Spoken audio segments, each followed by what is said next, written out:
America, this is your heritage. The Klan terrorized black Americans through murders and public floggings. Relief was granted only if they promised not to vote for Republican tickets, and violation of this oath was punishable by death. And since the Klan was targeted against Republicans in general, it did not limit its violence simply to black Republicans. In this old illustration, the Klan in North Carolina is about to hang a white Republican. And in 1871, a black U.S. congressman from South Carolina, Joseph Hayne Rainey, reported an incident concerning an elderly man named Dr. John Winsmith, a white Republican state senator. The doctor, a man nearly 70 years of age, had been to town. Returning home late, he soon afterward retired. A little after midnight, he was aroused by someone knocking violently at his front door.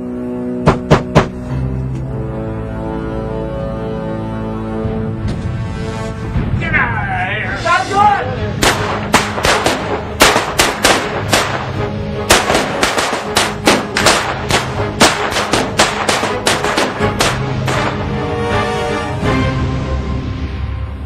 The Klan shot down this state senator, a white state senator, because he was Republican and was fighting for the rights of blacks in his state. In that hail of bullets, Dr. Winsmith was hit 7 times. However, he survived the shooting and lived to testify before Congress about the attack made on him by the Klan. This is a Klan push card from 1868, about the size of a baseball card. It is entitled, "Radical Members of the South Carolina Legislature." It shows 63 radicals. They were all Republicans. The Democrats called Republicans radicals because the Republican Party was biracial and allowed blacks to vote and participate in the political process, thus making them radical in the Democrats' eyes.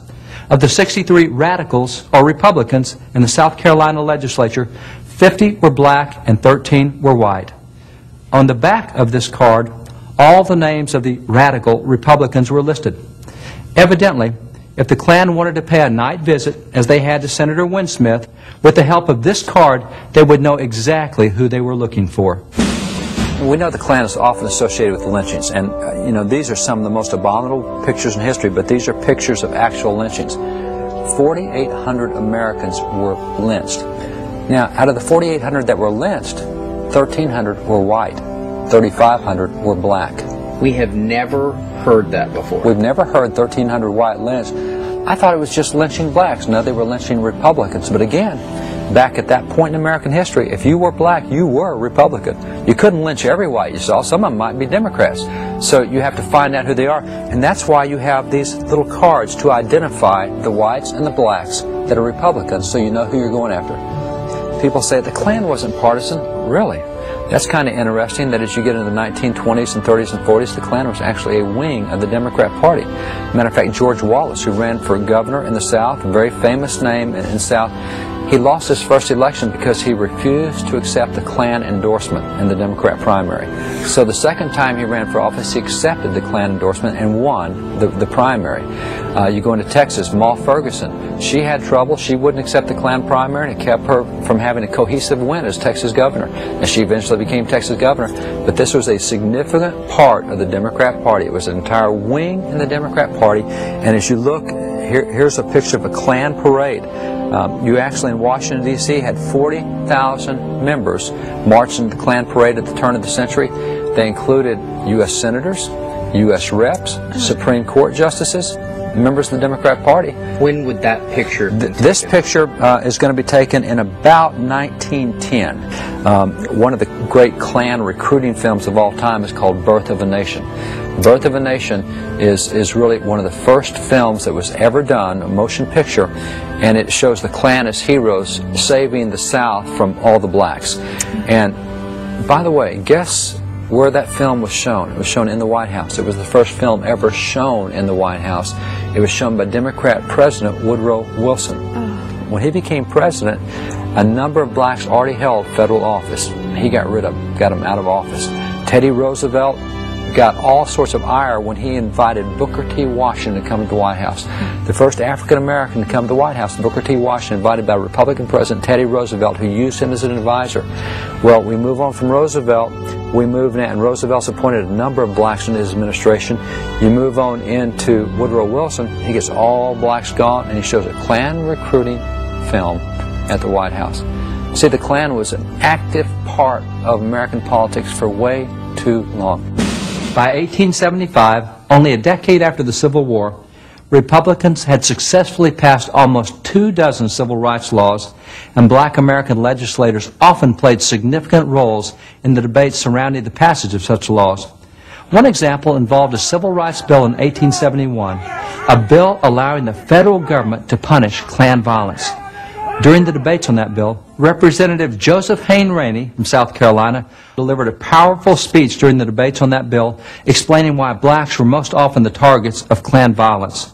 When we call to mind the fact that this Klan persecution is waged against men for the simple reason that they dare vote with the Republican Party, the question is sometimes asked, why do not the courts of law afford redress? We answer, because the courts are in many instances under the control of Democrats who are wholly opposed to the impartial administration of law and equity. What benefit would result from appeal to courts whose officers are secretly in sympathy with the very evil against which we are striving? If the Negroes, numbering 1/8 of the population of these United States, would only cast their votes in the interest of the Democrats, all open measures of violence against them would immediately be suspended and their rights as American citizens recognized.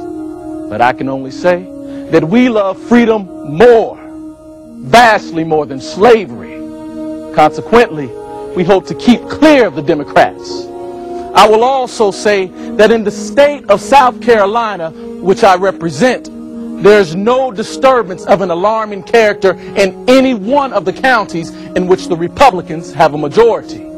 The troubles are usually in those sections in which the Democrats have control. I say to the entire membership of the Democratic Party that upon your hands rests the blood of the loyal men of the South.